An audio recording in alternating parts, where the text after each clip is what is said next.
Hello, welcome. Today we're going to talk about art and ritual. So let me get this so it's not too loud. Does that seem okay?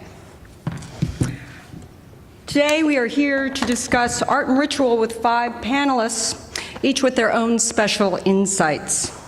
This panel is one of the supporting events of the ephemeral exhibition, now in its 3rd year, subtitled The Spirits Among Us. I encourage you to visit the exhibition if you haven't thus far. It will be on display in the UC Gallery until November 15th. In curating this year's exhibition, I took a close look at the artistic relationship to the body, mortality, and spirituality. As my research progressed, certain common themes asserted themselves, and I realized that ritual, in its many forms, plays a tremendous role in the making of art. To clarify, I'm defining ritual as a repetitive action taken to an unusual degree with the aim of achieving some kind of higher purpose. Some artists, like Mark Fox and Cynthia Thompson, grew up in religious households where acts of devotion and prayer were important components to their day-to-day lives. In adulthood, some of those ritualistic habits have become a substantial part of the way they pursue their art. In Fox's case, he patiently transcribes religious text in ink on paper and then painstakingly cuts out every single line. The words are then assembled into a jumble for his installations and sculptures.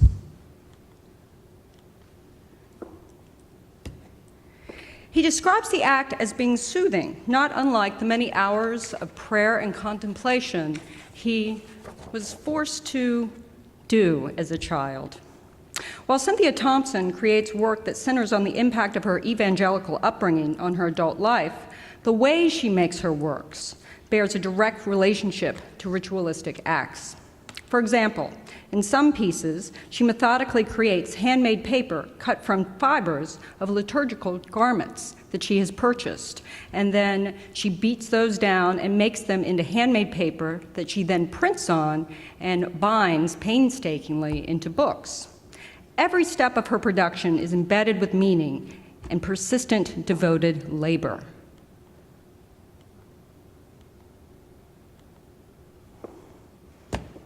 From the work of Fox and Thompson, there are other aspects to consider as we contemplate art and ritualistic production.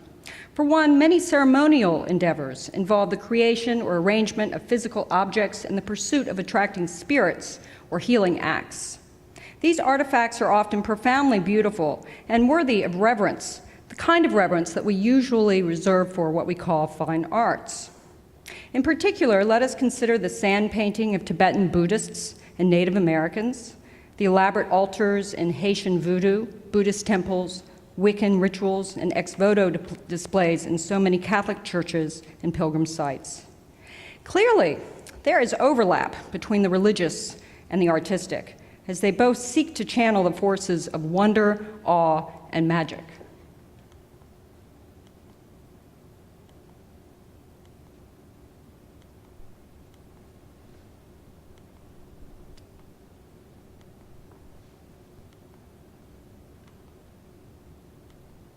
I guess I got a little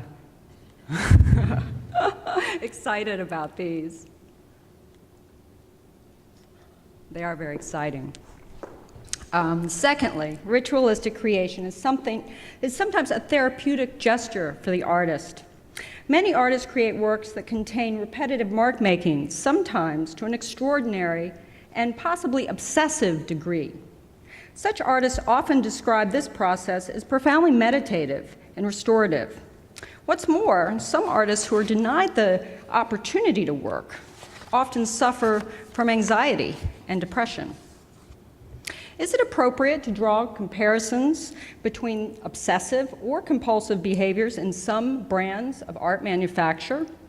There are many examples of artists whose works exploit these tendencies in mainstream contemporary art, including Ella Natsui, who is here,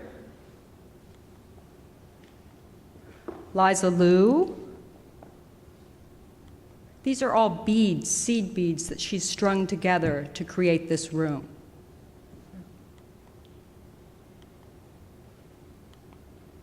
Lynn Myers.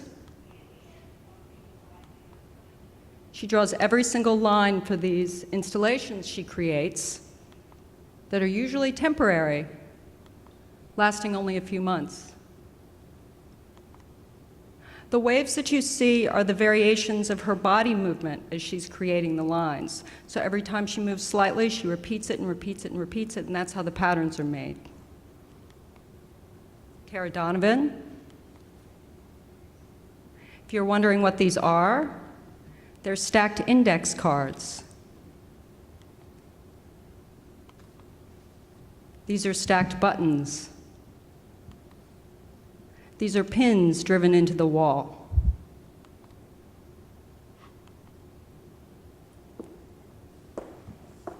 Lastly, far apart from what we might call mental illness, which these obsessive and, well, let me backtrack for a moment.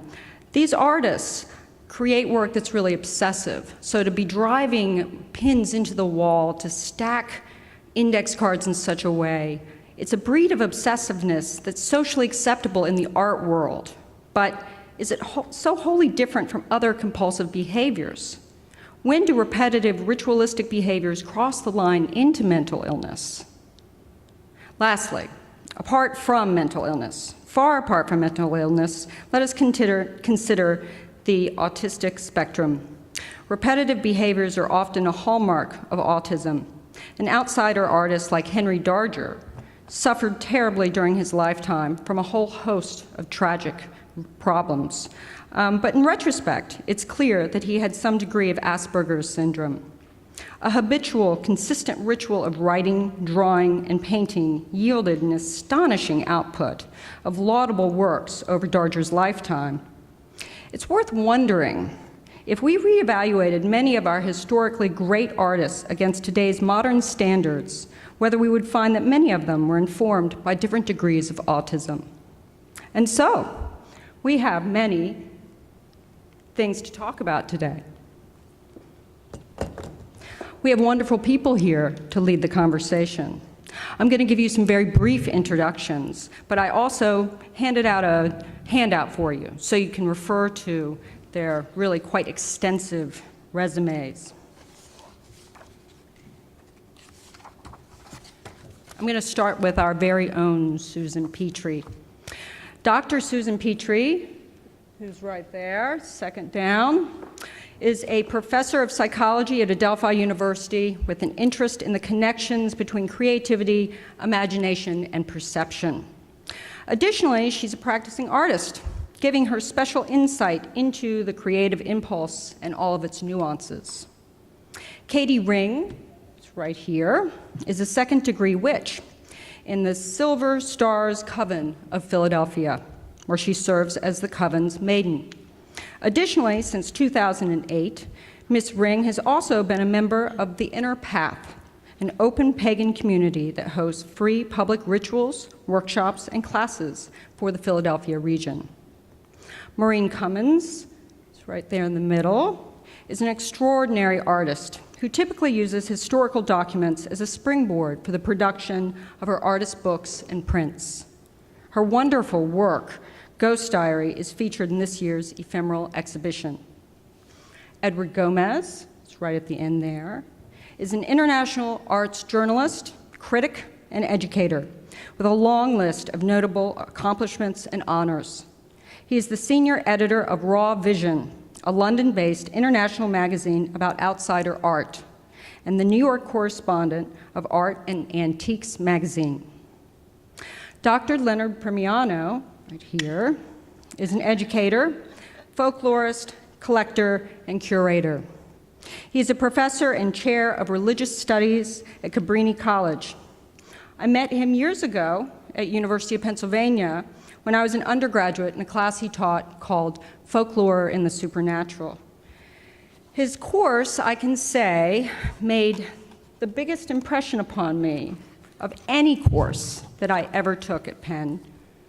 And Dr. Premiano is someone who, as an educator, who continues to be in my thoughts every day while I teach. He taught with such a level of excitement compassion and rigor that I will forever try to emulate him. And I'm so glad to have a public opportunity to be able to say it to him now, because good teachers are so important. And lastly, most of you know me, I'm Carson Fox, the moderator, and I'm an associate professor here at Adelphi University. I'm the curator and organizer of the ephemeral exhibition and events, and I want to welcome you to our conversation.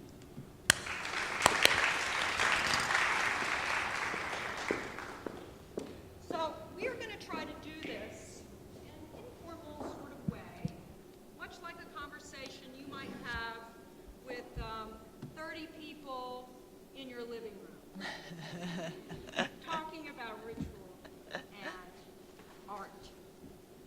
So I want to start the conversation, thank you, with Katie, because I think that, I don't know if this is on, can you hear me okay? Kate, there's a lot of curiosity about Katie.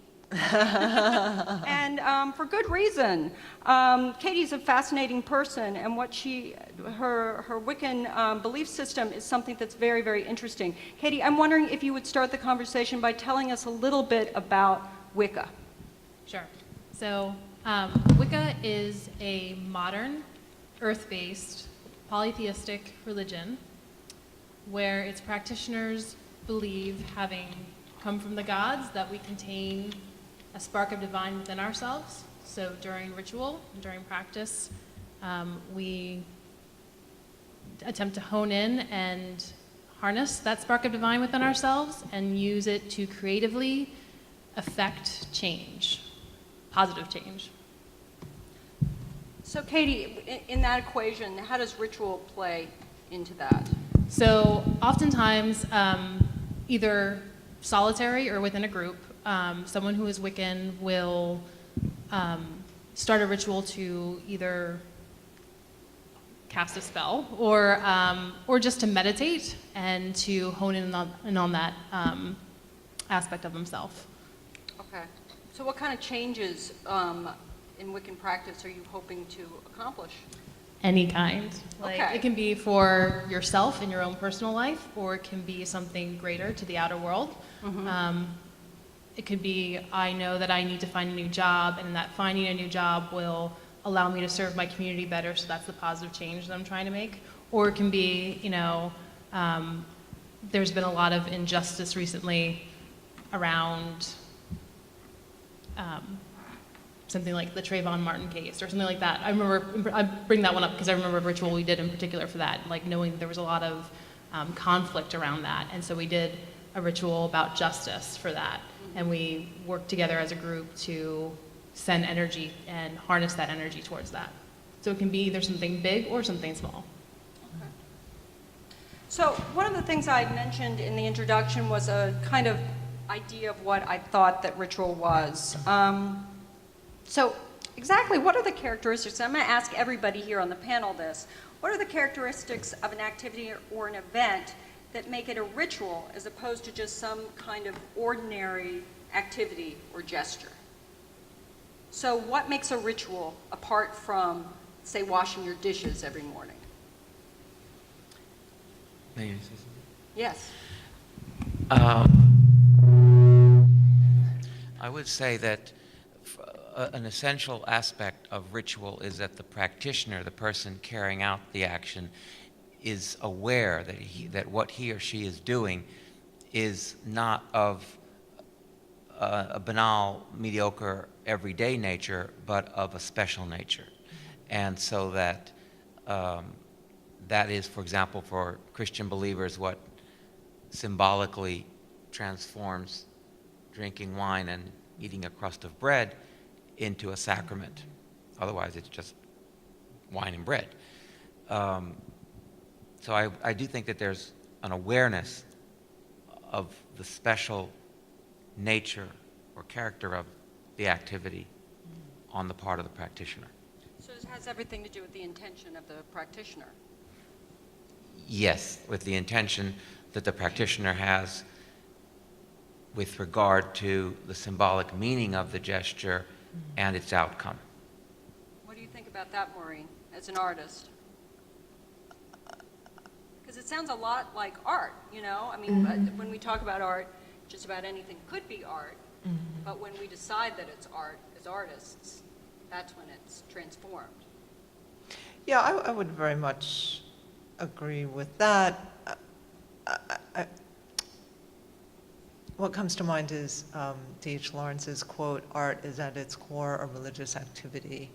I mean, even art that I tend to think of as somewhat dismissively as, you know, not high art, but say Sunday painters, I think there is embodied in that practice a reverence for nature, and that is, to me, that is the purpose of ritual. It connects human beings to nature, to a certain consciousness, to the divine, to the spirit world, and in a time and in a place when the core belief system is that the world, the material world, is dead. It's just material. I think that's so essential and so lost, and it's what people are craving for. When I have taught classes, I've had students coming and saying, I just want to use a pair of scissors. I mean, even that act of using your hands, connecting to this made object, using scissors, this repetitive act, that may seem mundane, but I see that as an important ritual. I see cleaning my studio before I start to do the work as an important part of the work. It's the moment in time when I enter into a different mental and spiritual state. And so that is the purpose of ritual.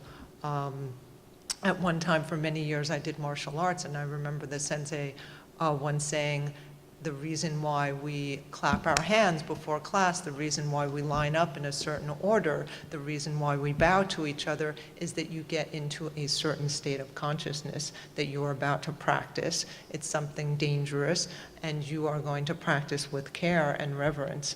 I mean, that's an example from the everyday world, but I think that religion and ritual and spirituality, there is a way in which it can enter into the everyday world. At one time, everyone was involved in ritual. And I think what's so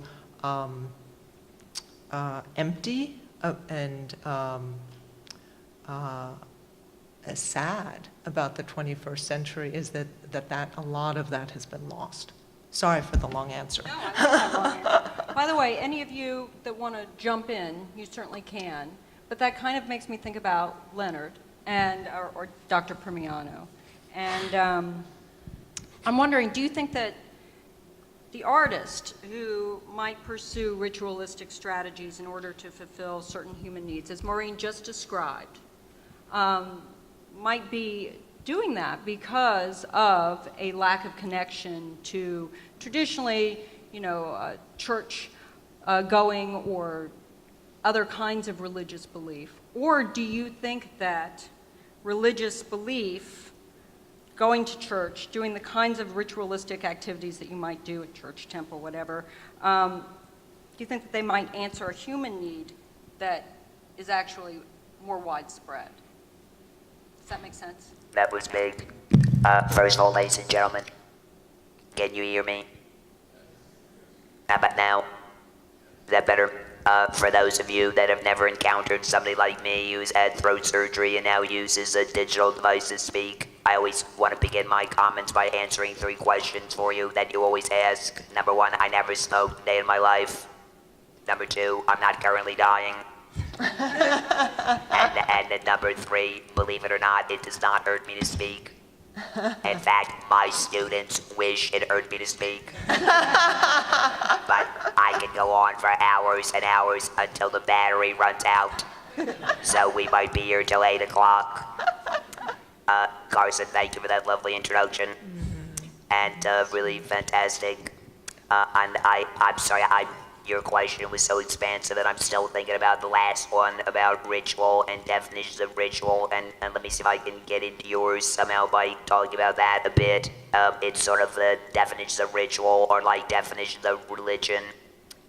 There's been a lot of work done on the notion that where is the place of the ultimate source of religious belief, and can you have an idea of religion as secular religion and not, quote unquote religious religion in terms of aspects of spirituality and divine in it? And I think certainly with ritual it's the same thing. I mean, we do have secular rituals, and then we have rituals that are related to religion in the most traditional way. An example of secular ritual I would guess is at least many of my students, and perhaps some of you students, have all gone to Disney World.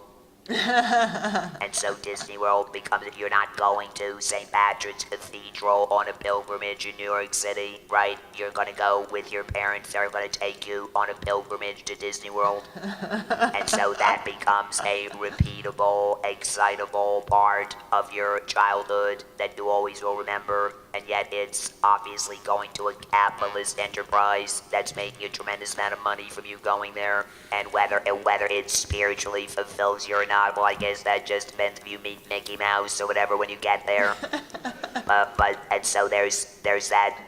We live lives now that are bifurcated in that way, involving both, ritual that is religious and ritual that is secularized. I think, going to your question, is there something about the human species that draws us to ritual, just like it draws us to religion? And there's a fantastic dimension now of theological study that it's called neurotheology, and it involves especially looking at brain waves of people in prayer and meditation and things like that. There's a doctor in Philadelphia doing this. His name is Newberg, is his last name, and Andrew Newberg, and he's written a book called Why God Won't Go Away. And so he's examining, whether we're all hardwired to have religious connectivity that way. And that's the question: are we also somehow through our DNA hardwired to have ritual connections to ritual activities? I mean, these answers everybody gave were so beautiful. I was just writing down notes. Awareness and intention are related to ritual. The centrality of creativity is connected to ritual. I would add the centrality or the connection of tradition is related to it. Movement and action is related to it. And then I would add that idea of the ultimate source of religious belief. That's really important to ritual. Did I answer your question? Yeah, that's really excellent. I'm kind of wondering about when ritual becomes something that's a little bit more obsessive and compulsive. I mean, we saw some artists who make work that not the average person could actually make. They wouldn't have the patience, they wouldn't have the drive to, someone like Tara Donovan, stack hundreds and thousands of index cards. And so, Susan, I'm wondering about that connection. I mean, it seems it's always been really interesting to me that in the art world, that kind of behavior has a place. It's embraced and is celebrated. But outside of the art world, if you were to indulge in those sorts of behaviors, then you would be not celebrated. It would be something that would be worrisome. So I'm wondering where the line is and what you think about when you see someone like Tara Donovan or Lynn Myers, when you see their work. As a clinician, what goes through your mind when you look at that? Well, I'm not a clinician. Okay. Let's see if it gets upset. I'm not a clinician, I'm an experimental psychologist. Okay. Just to clarify, when you use obsessive, you're referring usually to thoughts, and compulsions are the behaviors, the actions that you do. And to kind of pick up on some other things that have been said about rituals, let me add a couple of things. One is the name of V.S. Ramachandran, who is a neuropsychologist who has also done a lot of work on religion and the brain, as well as on the nature of creativity, and he's got a few wonderfully outrageous theories about that, so I would recommend him. when you do rituals too, it seems to me that frequently from a psychological standpoint, what a ritual does among the various things that have been mentioned, a ritual is predictive. You know what you're doing and you know the next thing you're going to do, and I do emphasize, as others have, the doing, the using of your hands or parts of your body. So the physical engagement, I think, is a very important part and suggests a type of commitment. But since it's predictable, it has a level of comfort because you know what's coming next. You know which is very much unlike much of other life. You have it also as a sort of memorial event that's very important. And frequently, too, ritual is a social activity, so you're doing the same thing with other people, which has its own strong reward and special place. So I think all of those things are very important aspects of ritual. With respect to the obsessive compulsive art thing, I think that it's very interesting. I think that, you know, you call something crazy or abnormal or whatever if it interferes with your life. But clearly, what's being done here is the creation of something that goes beyond what the individual elements are. In talking to artists, I've found that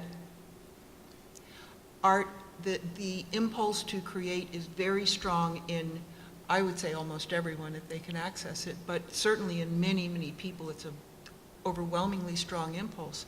But the number of choices involved are huge. I mean, the number of choices with respect to materials and time and utensil and all of these things is really very huge. So among other things, and the anxiety that can result while you're contemplating what you're going to do is also somewhat overwhelming. And if you have to make a living doing this, then the anxiety gets a little out of hand sometimes, potentially. Not with you, though. And so by limiting the one of the things that the obsessiveness does is to limit the number of choices, it seems to me. And by doing so I'm only going to use push pins, or I'm going to write this all down, and therefore you get a predictability out of what it is you're doing, which is really quite wonderful. I find that calming and soothing, and you know what you're doing by the same token, so you don't have to worry about all these other things. So by the same token, there you are concentrating, and so in some ways you can delve more deeply into the particular topic that you're creating. So if that sort of had a Wittgensteinian resemblance to the question, perhaps. That was terrific. I can't help thinking about, particularly in a religious context, maybe not in the kinds of religious contexts that we normally experience, but say in a situation like years ago, I went to a voodoo ceremony with Dr. Permiano. And there were certainly all kinds of ritualistic things that were going on within the ceremony itself. There was drumming, there was singing, there was chanting, there was dancing, there were altars that were constructed. So all of these things were in pursuit of bringing forth some other kind of power. But there was a point where the ritual no longer became something that was predictable and soothing, but became something dangerous and it was very intense. And I'm wondering about that and the connection to art making, and whether or not that's something that we can talk about in terms of some artists who try to get to that kind of almost ecstatic state. Edward, do you have any thoughts about that? Yes. I'd like to say one thing about this theme of obsessive compulsive behavior in regard to the making of art in particular. You showed some examples of contemporary artists' works. It's one thing to keep in mind is that all habit is not necessarily ritualistic, and all activity that is habitual is not necessarily obsessive or compulsive. Mm-hmm.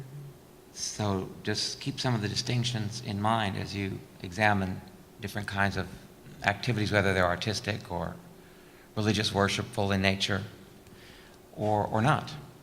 And another observation I want to make is with regard to some of the contemporary artworks you showed that appear to be compelled by some kind of an obsessive, compulsive impulse, like the stacks of index cards.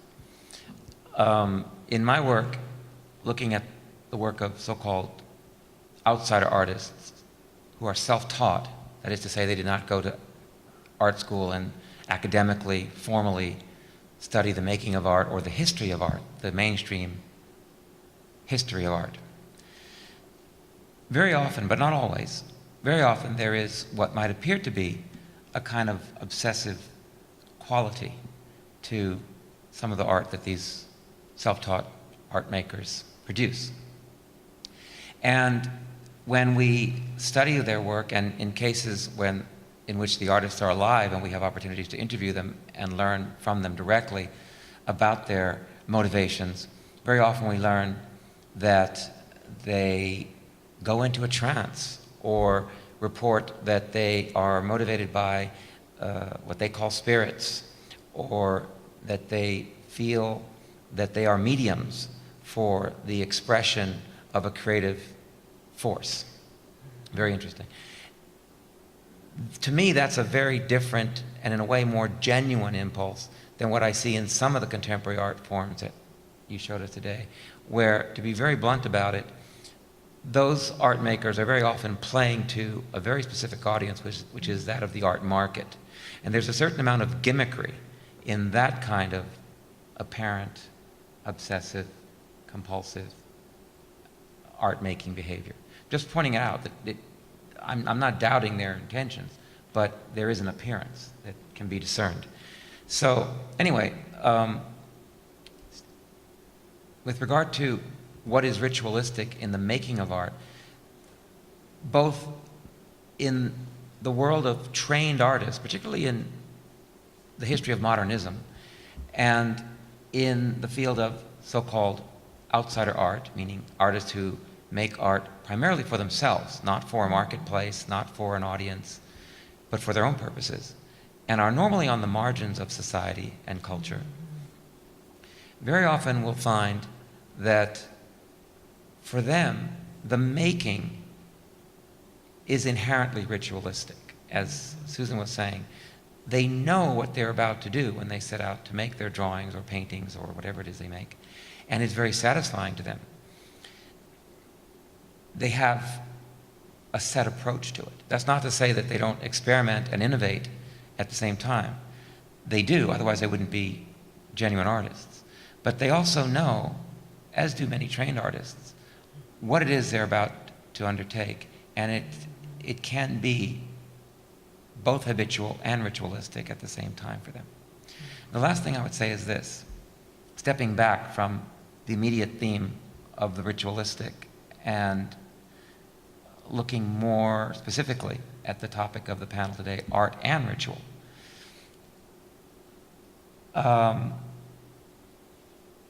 Something that interests me very much as an art critic and art historian is when looking at an artist's body of work, which I believe very strongly can and should speak for itself, whether the artist is alive or dead.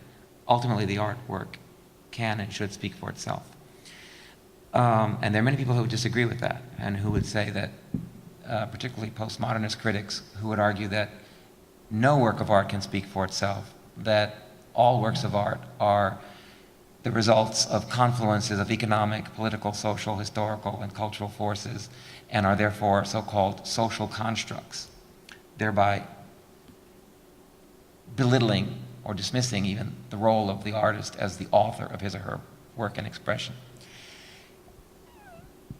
Both in modernism, in the history of modern art, and in the very jagged history of the world of outsider art, what interests me and what I'm looking for is the following. An art maker who is the real deal, the real artist, someone who wakes up in the morning and is compelled to make music, make dance, tell stories, make pictures, whatever the form of artistic expression is that he or she pursues. Not because he or she wants to do it, but because he or she needs to do it. It's as essential to that person as breathing air. And very often, these real artists, as opposed to the wannabes and the play actors, very often you will find in what they do something that is inherently ritualistic. So I'm just pointing out a phenomenon. You know, that's interesting, because I wonder, though, if does that teeter, that's not normal behavior, right? What is it? The waking up in the morning. Well, Yes. wait a minute. It's not, let's see, let me find a better word than normal. Typical. It's not typical behavior. Thank you. That's excellent. Oh, so you're Most saying that people- it's not typical behavior for people to get up in the morning and be artistic? Not to be creative. artistic, but to need to make something. That it's something that is as basic. Well, what is cooking? Cooking? Yeah. I think cooking is in service of needing to eat. So you're saying it's functional art, it's not done specifically for an aesthetic reason? I believe so. I think it's functional in terms of providing some kind of therapeutic or necessary or essential component for the individual so that they can continue to function in other ways. So, well, you can disagree with me, but what you were I describing... would just say, don't tell any Italian mother about that. I would say Jewish. that too. Well, I mean, Carson, don't you think a good lasagna is just as nice as a nice Picasso? sure, sometimes much nicer. 5 pictures quickly that. I'm getting so hungry. Absolutely. I'm going to show you just 5 or 6 pictures very quickly that respond to the topic on the table right now. This first image you see on the screen is that of many of the covers of the magazine Raw Vision, of which I'm the editor. It's based in London. It was founded 26 years ago by John Maysles, and it is really the leading publication in the world that documents the field of so-called outsider art. This is the work of Raymond Isidore, who was a Frenchman, died in the last century. And this is near Chartres in the north of France. And this is an entire environment that he made piece by piece with, as you can see, gravel and stone and picassiette, which is broken pieces of tile. This took years and years to make, as you can imagine. This was, on the one hand, it looks obsessive to us, his devotion to making this kind of an architectural environment, but it was also very ritualistic for him. Every day, every day. This is Miyama Eijiro, a Japanese self-taught artist, retired gentleman who lives in Tokyo, and makes these outrageous costumes with found materials, thrift store finds. And he goes out every day in his costumes, and this is his ritual. His ritual is to go out and about in his costumes. There's no religious idea associated with it, but it is everything to him. It is his daily ritual. The making of the costumes, the wearing of the costumes, and the parading, the public presentation.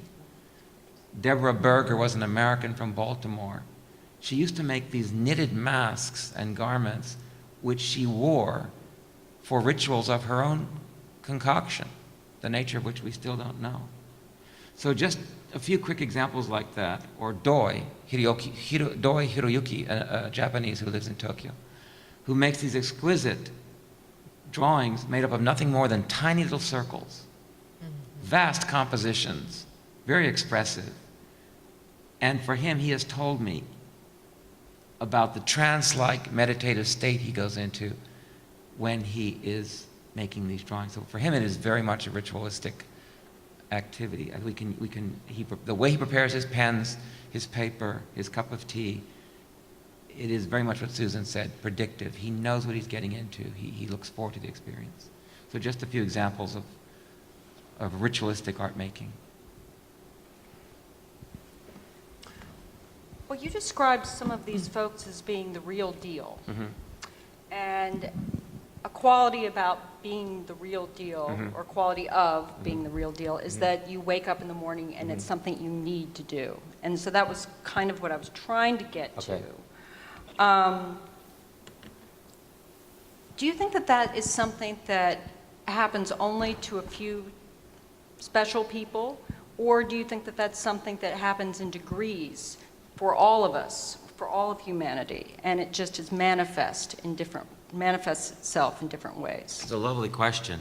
I should hope that for the most fortunate of us in the human family, those of us who arrive at that point in our lives at which we can be doing what we want to do, that gives us reward and sustenance and meaning, that we find or that finds us, whatever that activity might be, that allows us to wake up every day, jumping into life, jumping into what it is we do. That's, to me, there's something inherently beautiful about that, and maybe even artistic. I'd like to add something about that. I believe that it is this basic human need to work with our hands and to make things. Yeah. And this is probably the most unusual time in human history in that people are no longer making things with their hands. At one time, only a century ago, everything was made by hand. You made your clothing, your food, your furniture, your houses. And I think that's one of the reasons why there's a tremendous degree of suffering and depression in contemporary culture. I do, however, believe that it is a smaller percentage of the population that is inventive, that will not repeat the same kind of chair or the same kind of house, but will invent something new. You mentioned the autism spectrum earlier. The spectrum is in my family. I've witnessed it. I've seen traits pass through the generations, and this is genetic. It is a different way of thinking. Scientists have studied the autistic brain. Einstein's brain was larger, it was denser. The thought patterns and the synapses, they behave differently. I could go on for hours about this, but I'm stopping. I was going to say, my daughter's a potter, and she's married to a glassblower, and so I think that there's a lot of truth in what Edward was saying, and also Maureen. I think that in the past, women especially were not able to do much in the way of creativity except through more practical kinds of things. And I'm hoping that our culture is evolving to a point where perhaps artisan work can be embraced and thought of as the plate that you want to have, rather than just buying a dozen at the dollar store that don't have any beauty or handmade quality. So that's my sort of hope for our economic future. Currently not based on much. Can I ask Edward a question? A rude one? Yeah. Edward, I'm curious though about the art market and the outsider art market. And it would seem as though when we go to New York, we only hear about particular outsider artists, that their talents are always placed, in the public eye, and not other kinds of outsider artists. And I'm thinking right off the top of my head of and God forbid that I mention it, the Museum of American Folk Art, which is now at Lincoln Center, formerly, unfortunately, no longer in the building near MoMA that was now torn down, isn't it? And so they always seem to have, oh, like, we're going to have an outsider artist, exhibition at the museum. Who's going to be Howard Finster? Oh my God, well, we've seen Howard Finster a million times. Let's have somebody new. Oh God, let's have Henry Darger. Oh my God, we've seen him 1,000 times. And then the only other one they ever have is Wolfie, the guy from Switzerland. It's like, aren't there, Edward, other outsider artists out there that deserve recognition beyond, like, these three? Certainly, and there are institutions, and both commercial and non-commercial around the world that are showing a great diversity of these artists' works. And yet, when I was in Paris this summer, I went to the Museum of Contemporary Art, and oh my God, who do they have? Henry Darger. They would just bought an entire collection of Henry Darger, and they're jumping with him. I can't speak for the curators of the museums of the world, but normally, what we see in the art establishment is that over a period of time, what first makes its debut outside of the museum world takes years to arrive in the museum world and become codified and classified by those institutions. They're always late to the party, always, as any artist will tell you, because the artists in their own communities and networks are more in touch with what's going on in their field and in their world, which is to be expected, just as in the same way that scientists working in a particular special area of research are more aware of what each other is doing. What is encouraging now is that there are more venues beyond establishment museums that are showing some very good work by self-taught artists. And can I ask Edward another question? I have to say to the students and other listeners that Raw Vision is become the major journal looking at this kind of art, and really has grown from that base, and really is an amazing publication. But I'm wondering, as an editor, how do you assess what should be included in the magazine as outsider art? And what's the relationship of outsider art and folk art? God forbid I mention it. No, I could be here lecturing on these subjects for a long time, but very, very, very briefly, I'll answer your first question. Outsider art is an outgrowth of art brut, which is a French term which means raw art, coined in the 1940s by the French modernist artist Jean Dubuffet, to refer relatively strictly, according to his definition, to work of artists who were outside the mainstream of art, of society and culture. In fact, he used the word excluded, and he referred to artists who were self-taught, not academically trained, who he saw as excluded from the mainstream, either by circumstance or by choice. In some cases, by choice. They chose to live and work outside on the margins of mainstream society, making work primarily for themselves, not for the marketplace. The marketplace for this kind of art is a much more recent phenomenon of the last half century or so. So our Raw Vision magazine tries to cast the net somewhat wide, but also respect the original founding definition that Dubuffet posited of this kind of art. And that is to say that we're looking for art that is of very high quality by people who are primarily self-taught, if not completely self-taught, and who are primarily making the work for themselves, not for the marketplace, even though the marketplace may have discovered them and begun to bring their art to market. Your second question, what distinguishes so-called outsider art from folk art? Folk art, by definition, refers to certain forms of artistic expression that are well established and well defined and are passed on from generation to generation as existing recognizable models. A Philippine basket, a Mexican piñata, a Guatemalan ikat weave, etc. There are many, many examples in cultures around the world. And from generation to generation, the techniques of making such art forms are passed on from craftsperson to craftsperson. And there is some interpretation of those models from artist to artist, generation to generation, but essentially those forms remain the same, essentially.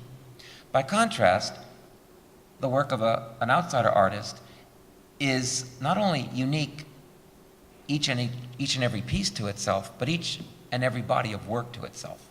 It doesn't fit into any artistic school or movement or style, and it certainly doesn't fit neatly into any kind of canonical Western art historical narrative of art's evolution. So that's the distinction. Quite frankly, this kind of art should not be shown in a folk art museum at all, because it's very confusing to the public to present it in that context. And for the longest time, the American Folk Art Museum was calling this art contemporary folk art, which in my opinion is a big misnomer. They have dropped that label. Leonard, you have a vast collection of what might be called outsider art. I mean, could we call it that? Because the religious objects that you collect, the ex voto paintings, etc. I mean, how would you characterize those? Well, I like what Edward said. I collect both folk art, traditional arts, as well as whatever is what one could call outsider art. I would say that I'm always often looking not at form, but at content, and trying to assess it from that perspective. And oh my God, I brought you a piece of art. Wouldn't that be nice? That would be nice. Oh, and it just so happens to be a piece of Wiccan art. And it's in my bag and it wants to come out. The very first class I had with Leonard, he brought in a big paper bag, and my friend Mark Pomilio and I looked at each other, and Mark whispered to me, he said, "Is this guy crazy?" And I said, "Yeah." He always has bags full of good things. So what are we looking at here? So this is a piece of Wiccan art. It's called a poppet, which is a traditional name for any kind of created image. But in the case of the artist that made this, it is a Wiccan artist, and she feels that it is a living image. It is a created living image. It is stuffed with herbs, and she cast a spell on it before she gave it as a gift. It's been old now, so it's wearing out a bit. But to me, that's an example of outsider art. And her output is always different. Or, what she does, she doesn't do a series of teddy bears. She always comes up with something unique in what she does.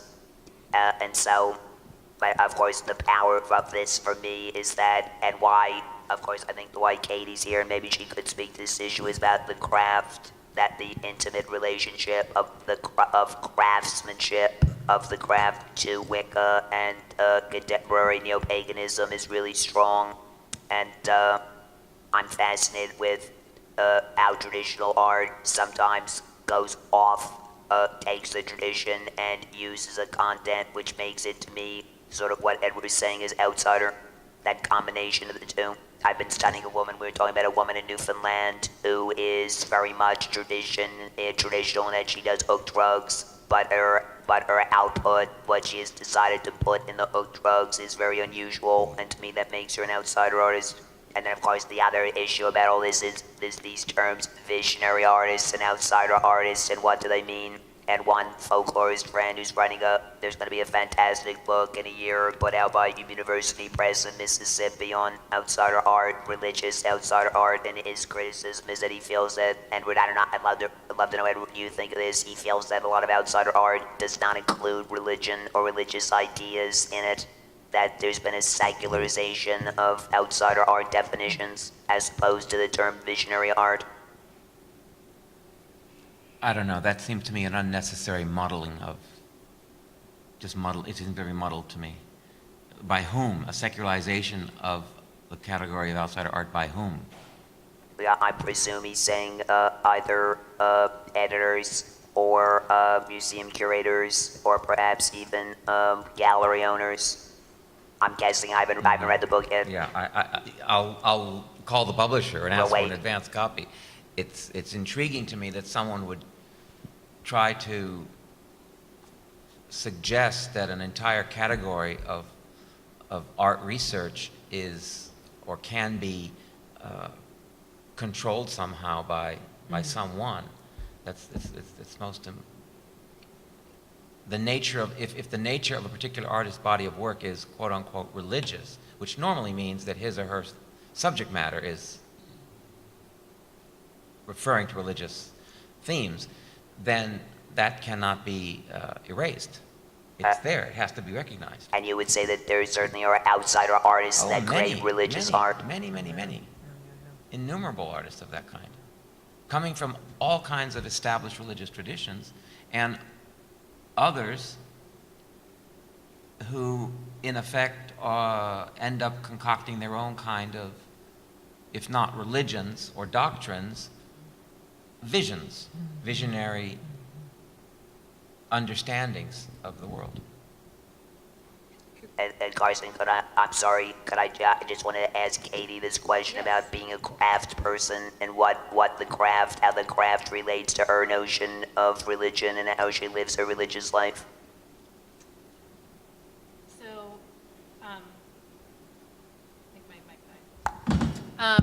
when you first start to study Wicca and start practicing Wicca, one of the things they teach you to do is to try to tap into a creative, almost childlike part of your mind, because when you were a kid and you wrapped your blanket around your shoulders, you were definitely Superman and you could totally fly and you absolutely believed it.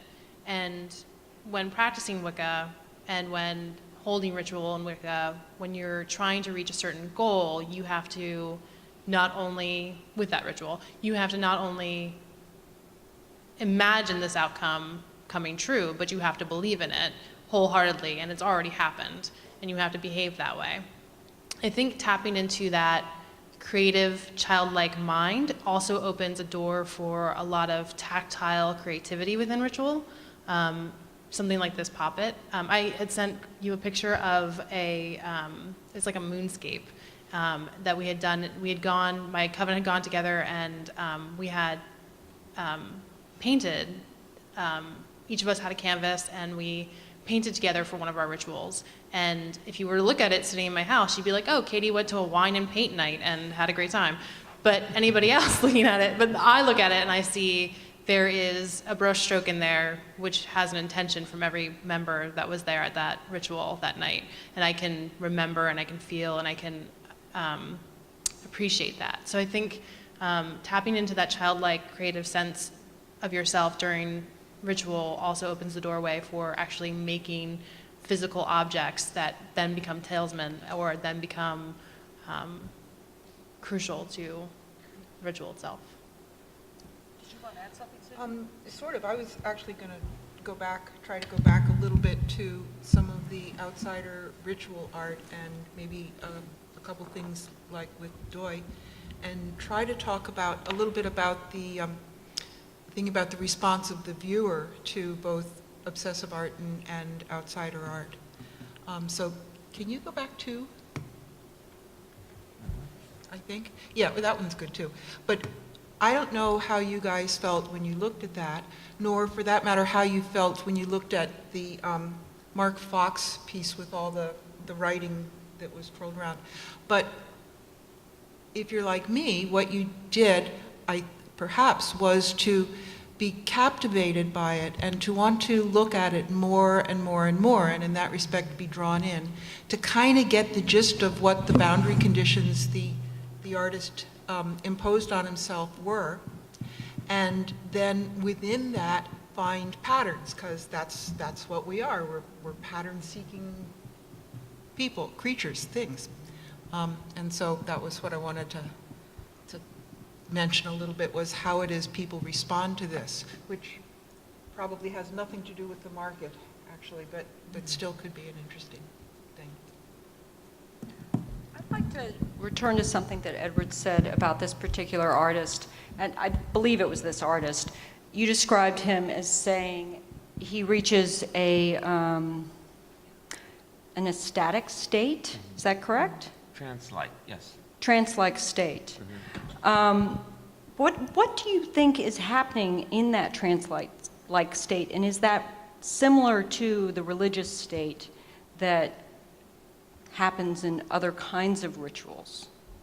Well, from the testimonies that I've read of people who have claimed to have had ecstatic religious experiences, and from the testimonies I've either read or heard firsthand in person from certain artists, both trained and untrained, self-taught artists, who have told me that in the process of making their art, they become lost in a timeless moment. I would say they're very, very much alike. And some of these artists, I mentioned, well, the art of Madge Gill. This is, by the way, a young Japanese artist. Someone was talking about scissors earlier. He uses only scissors and obsessively cuts a piece of found paper so fine to make these shredded objects. But anyway, I want to try to find you quickly. Madge Gill was a British woman. Here she is. And she died in the 20th century. And she made her drawings at night, standing up in the kitchen. And I've lost Madge. And she very much believed that she was the medium of a creative force that passed through her, that she was the vessel for this, for receiving this energy, and the messenger of this creative energy, that it was her purpose to create these images, which are mostly with ballpoint pen, mostly of women or female faces, sometimes abstract, as you saw. And so we have many records from self-taught artists who say that their experience of the making of their art was ecstatic, trance-like, meditative. So, you know, we can make of that what we want, but I find it extraordinary. I'd like to jump in because I think this is a good segue to a question I think that you were going to ask, Carson, that has to do with mental illness and definitions of mental illness.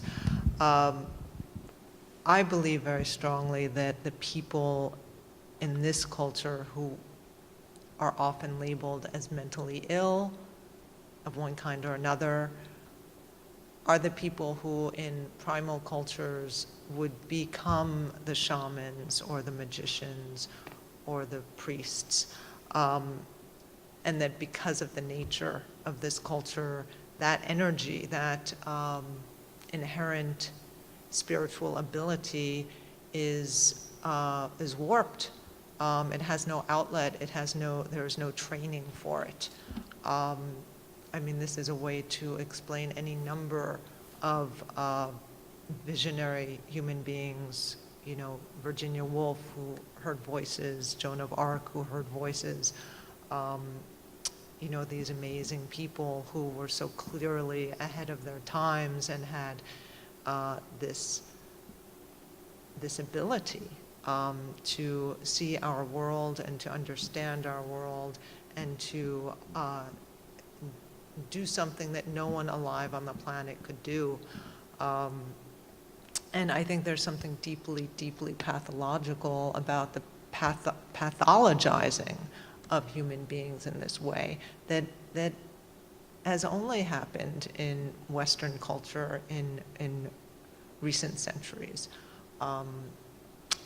So I hope I didn't get ahead of your No. I'm really glad that order. I'm glad that you did, because there was something you said earlier about your belief that one of the reasons that there was so much widespread depression was because of the divorce of kind of day-to-day making that we've experienced. So it goes back to a human need, but I think that it seems to be in degrees for the individual that kind of need. And so what you've described to me seems to be similar to the kinds of artists that Edward is describing. It's like a tremendous need that is inherent and part of the individual makeup to follow this path. And for these artists, the making, that inherent, natural, very natural making that Susan's talking about, Maureen is talking about, comes naturally. It just comes naturally. It's not something they have to consider or deliberate. It's just what they do. And I would agree with you. Dubuffet, Jean Dubuffet, the French modern artist who died in 1995, and if you're not familiar with his work, I encourage you to become familiar with it and his ideas, was very famous for saying that we are all born with an ability and an impulse to express ourselves artistically. But established society and its institutions kill that impulse.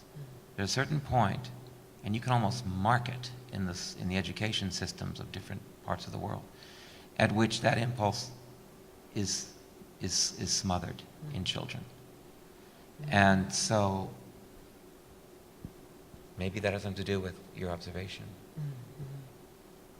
Well, they have to become producers.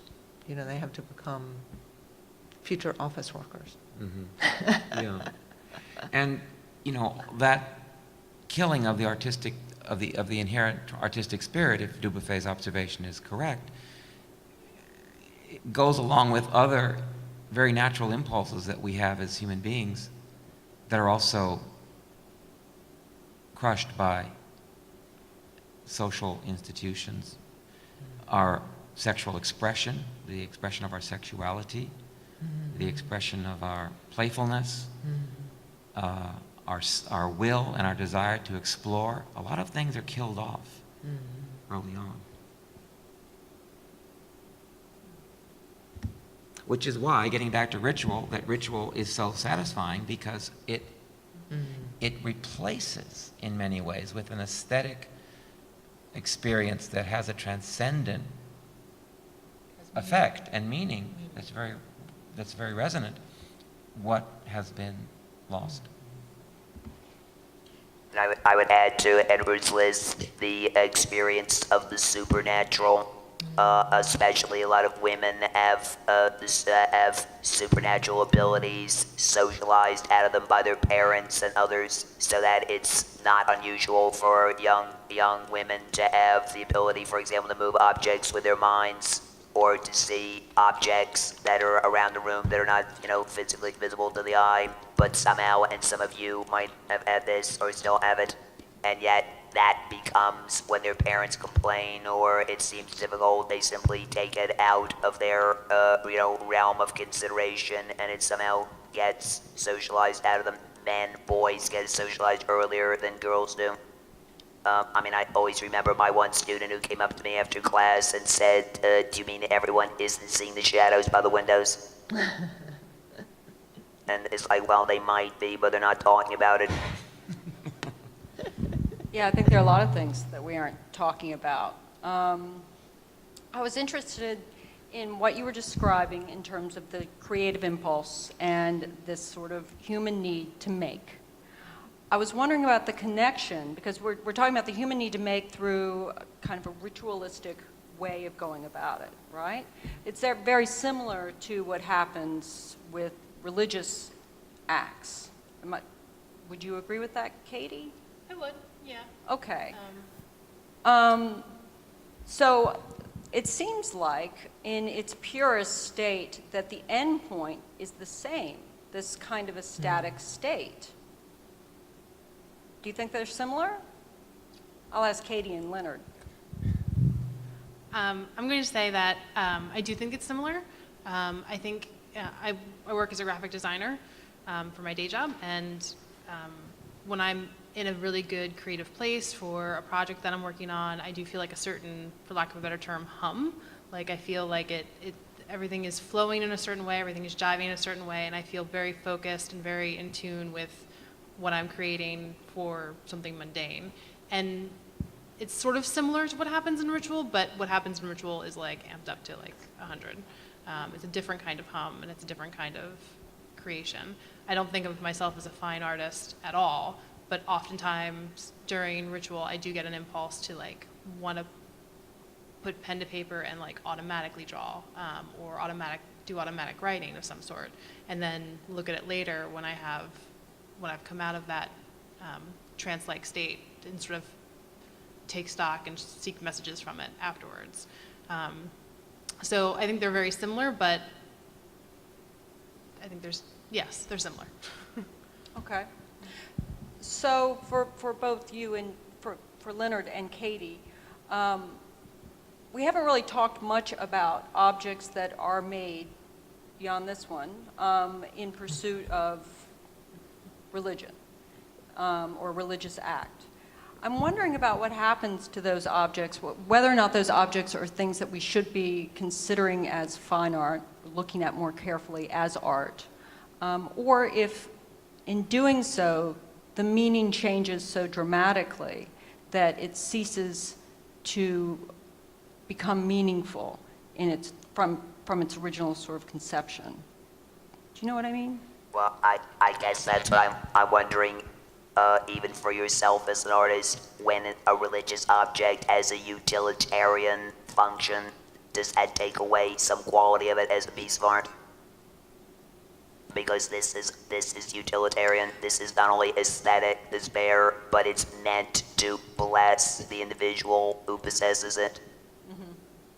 Well, I think one of the definitions that is it's an antiquated definition, but one that has circulated in the art world for a very long time, is that one of the definitions of art is that it has no function. It's functionless. And so that having a function would be a problem, according to that definition. But I think things have really changed. So I'm not so sure if I really want to adhere to that. I'm wondering if those ex voto paintings, which I think are unbelievably beautiful, if the fact that they were created for a religious reason, if that is what's really giving them their meaning, or if it's simply an aesthetic experience that I'm having, or if it's both. I think it's definitely both. Carson knows I have put together a personal collection of ex-voto paintings, which I bought not from shrines in Italy, but from eBay.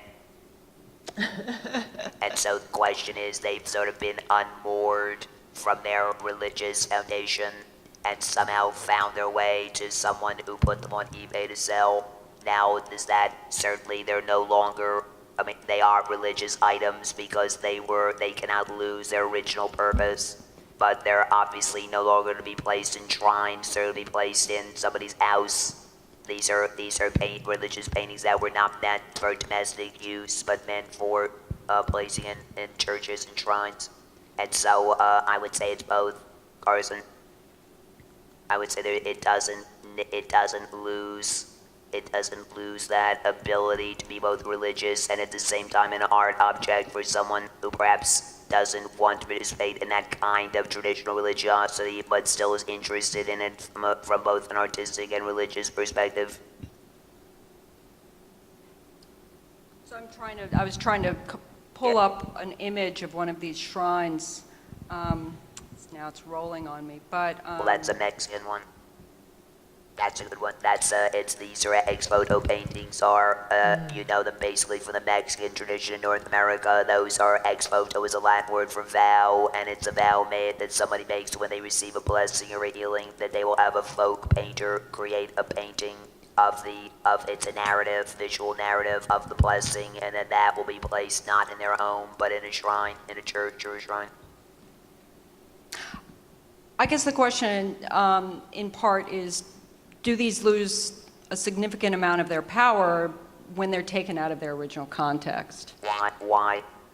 Well, I'm thinking about. I mean, even from the theological perspective, right? If you have a rosary and the rosary has been blessed, right? If you take the rosary and then sell it at a secondhand shop, it still retains his blessing. It doesn't lose the magic. So the arrangement of altars, let's think about that for a moment, which is something that is also typically very beautiful, but also regimented, shall we say. Is that correct? I mean, I have to confess, I don't have a lot of experience with setting up altars or I think it even. depends on the practitioner. I would not say that my altars are regimented at all. Like, I mean, certain practitioners, and I should also say that, like, Wicca is a very big umbrella, just like Christianity is a big umbrella, and just like Christianity contains, like, Methodists and Baptists and Lutherans, Wicca also contains, like, Gardnerians and Alexandrians, and I'm coming at this from a perspective of someone who's an eclectic Wiccan, so that means I kind of get to do whatever I want. So perhaps some Gardnerian Wiccans would say that it can be very regimented, like, and there are certain standards, like air is in the east, so you would put items relating to air in the east section of your altar, maybe, but there's no wrong way to make an altar. I think a lot of making an altar is very much like we were talking about, getting into like a ritual state of mind and creating such sacred space. In doing that, you are setting yourself up to do the work, to do your artwork, to do whatever. You're creating that atmosphere so that you can be in tune to what you're about to do. And my altars change very quickly. They're usually only around for 2 or 3 weeks and then they're gone. And every altar is different all the time. So at the end of making something like that, do you have the desire for it to be looked at as an art object? I do, actually, because I mean, my altar is in my home. And so when someone comes into my home and they see it, I want them to be aesthetically pleased by it. I don't want them to touch it, but either, like, you know, it's a sacred area, but I also want them to feel comfort and joy from it by looking at it as well. So would it be possible for someone to say, buy that altar from you? No. I would never sell an altar. And again, like I said, my altars are very short-lived. They're very ephemeral. And it's because within 2 weeks, it becomes 2 or 3 weeks. It usually follows a cycle of a moon or a cycle of the seasons. It becomes not useful to me anymore and not as joyful anymore. The flowers have died. The dust has settled. It's time to move it and change it and get ready for the next thing and the next piece. I had sent you a picture. I don't know if you can pull it up. Actually, I can see it up there. It's the one altar. Yes. It's actually not my altar. It's my friend Jonathan's altar. Is it this one? No, wait. It's the one down here, that one, yes. That altar is, like, so incredibly compelling to me. Like, I want to go and do magic at that altar right now. And I think when we think about, like, Wiccan altars, I think we have a certain idea of, like, there's going to be, you know, yeah, you're going to have lots of weirdo herbs and some stones, and you're going to have, you know, some candles. This one, and a pentacle, of course. But this one is so natural and so interesting with the colors and the cards and the way he arranged them and laid them out. Like, I adore that altar, and it's gone. It doesn't exist anymore. Well, do you think that the fact that it's gone gives it some of its power for you, or do you think it's... Or the fact that you made a photograph of it gives it some of its power. He actually made the photograph because I put a call out and I said, like, if anyone has anything they'd like to share for this panel that I'm going to. That's the other thing. Altars are also intensely personal. So, like, this is also a really big window into Jonathan and to the way he practices. And I think that's something that I think is also what I'm compelled and drawn to. Like, I'm obviously drawn to Jonathan as a person of spirituality that I like to work with spiritually. So I think that's another reason why it gives insight into him and why I'm drawn to it. May I make an observation? Absolutely.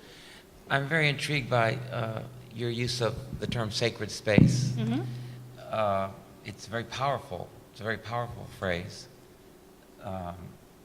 In my work as an art historian and art critic, very often I visit living artists in their homes and in their art-making studios. And it's not a stretch to say that in numerous instances I have felt in entering an artist's studio that I have entered his or her very sacred space, because it is the place where he or she goes to create, to commune with whatever his or her forces of creativity are, which normally these individuals respect profoundly and do not take for granted. And it's quite an honor to be invited into some artists' studios. Some artists have the luxury of enough space so that part of their studio can be a kind of a reception area.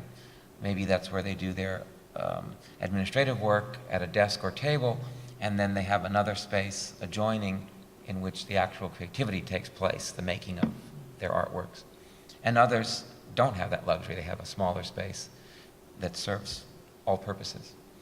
But I have noticed this, that for many artists, where they actually make their work has a very special character that is outside of the ordinary. I would agree with that, and I might be jumping ahead a little bit, but I think what I think draws people to wanting to be creative as both an artist and also what draws people into ritual is also, it's always, I think, a form of connection of some kind. You're trying to connect with some sort of higher power, if it's, you know, your god or your goddess, or it's your muse or your creativity, or however you look at it. I think, and I almost want to say that it is supernatural, your creativity. It feels like sometimes it's outside of your body, and you are kind of like a channel for it. So, and which is a lot of ways where what can happen in Wiccan rituals, where a lot of times if you're doing what's called drawing down the moon, or you're trying to commune with your spirit guides, you do feel like a channel for that too. And so there's this intense seeking of connection in those spaces that I think makes it feel almost otherworldly, even if it's a mundane place like a studio. It's not so mundane for them. They're channeling something in there. I think that's a wonderful place for us to conclude. And before we do that, I would like to know if any of you have questions for any of the panelists today. Yes.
May I?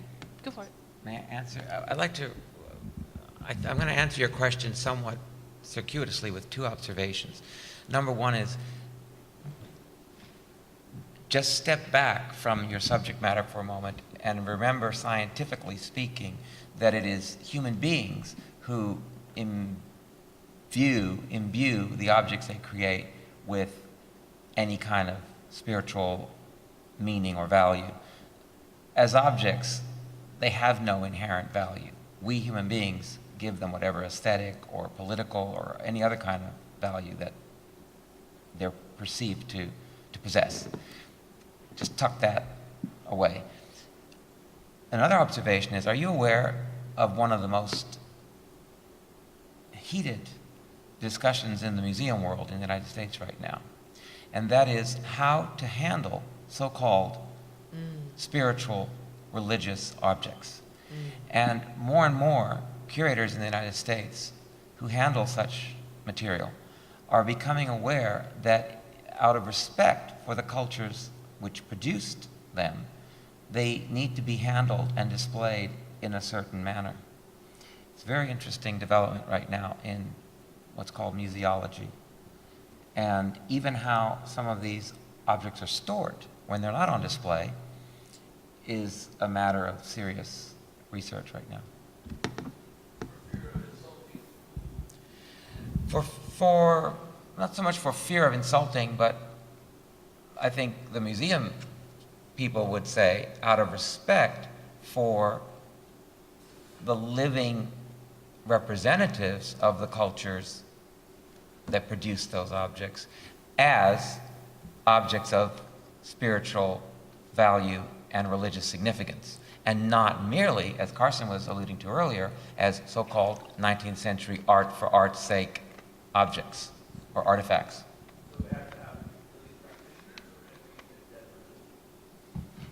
That's a very good question. I don't have an answer to that, but it's a very good question. Yes.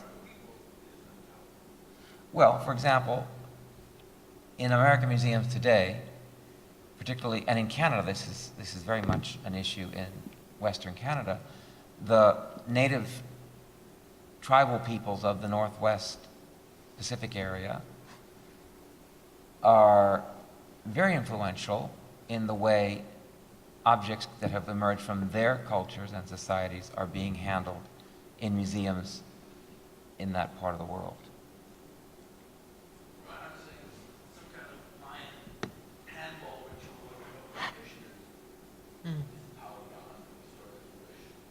That's a very good question, but having recently lived in Mexico City for 4 years, where the Museum of Anthropology is one of the great institutions of its kind in the world, I can tell you that the curators there do handle with great respect very ancient artifacts.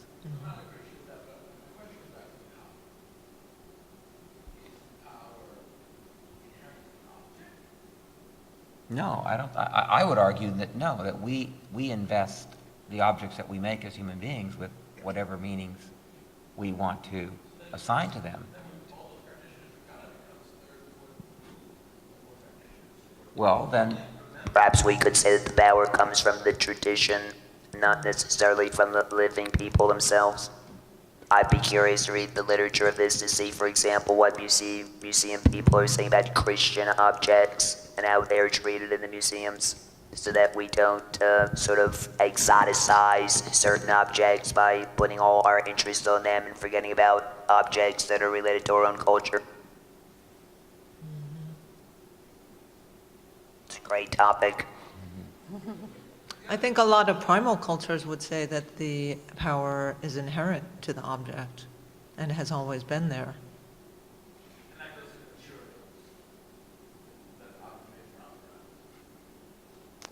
I do know. Perhaps, perhaps it's the position or where the site of the object, or any number of qualities.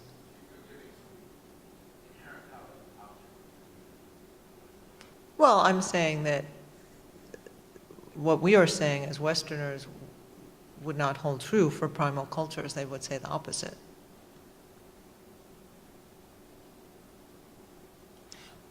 There's the power that all of us still kind of adhere to in art, whether or not we say we do or not, which is the formal power of the object, too.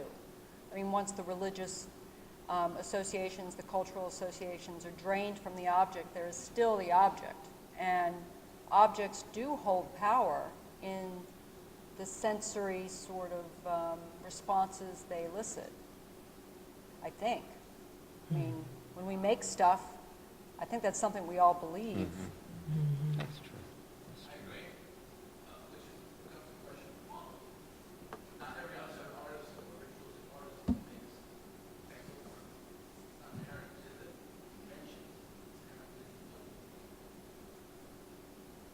To the what? I'm sorry?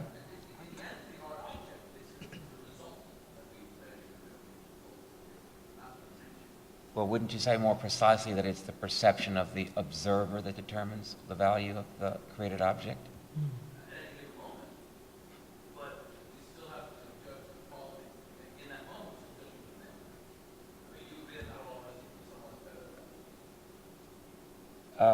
Yes, but my criteria might be very different from the next person's, but yes.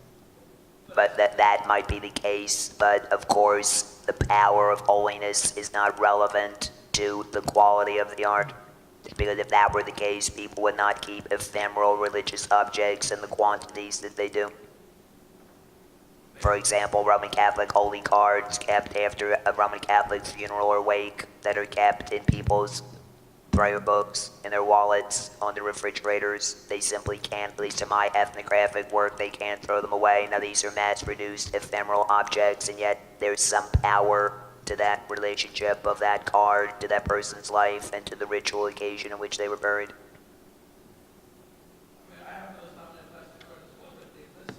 Great. That's not what my individuals that I've interviewed have said. They've said that they do keep them. They go to Saint Barbara, but there's also a religious connection to death and to the afterlife.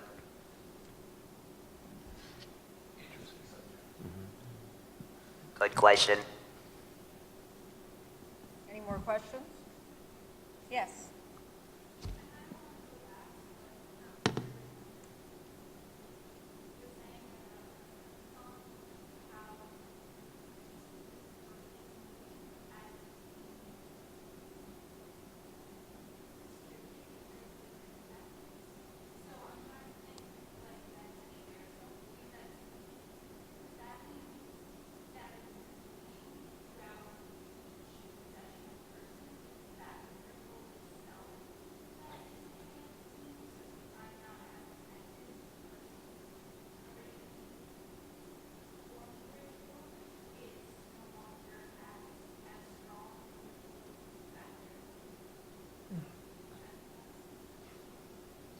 I guess I can only respond in some way from what I think the artist would say.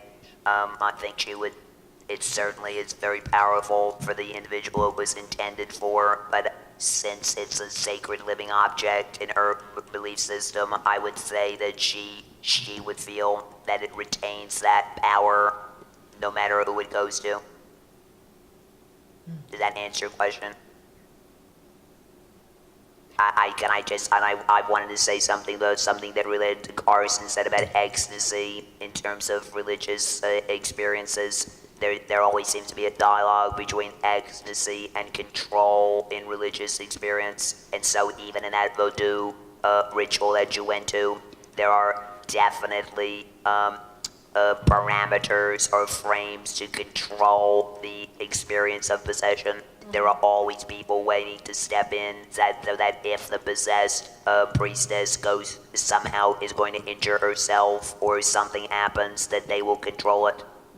I remember the very first voodoo ritual I went to in Philadelphia. It was there was somebody there to film it, and that when they were describing the ritual, that practitioner went into possession even though it hadn't even started, and they had to sort of take care of that person. And there were people there. It's always already a part of the tradition that you might need, that you always have those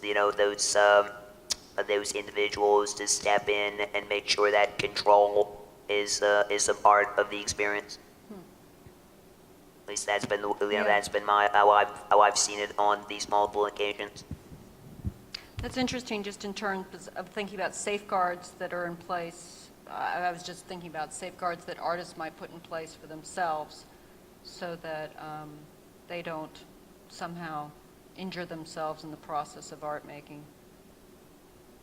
I'll have to think about that one. Indeed. Any other? Yes.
That makes a lot of sense. more questions? Well, that's a beautiful place to end, Kellyanne Monahan. Thank you. We have a little reception outside, so there's some things to eat and drink. So please do that. Thank you all for coming, and thank you all. Also, I have brought copies of back issues of Raw Vision magazine. If you would like to have a copy, please come to the front. First come, They're first served. beautiful. I want one. Come get one.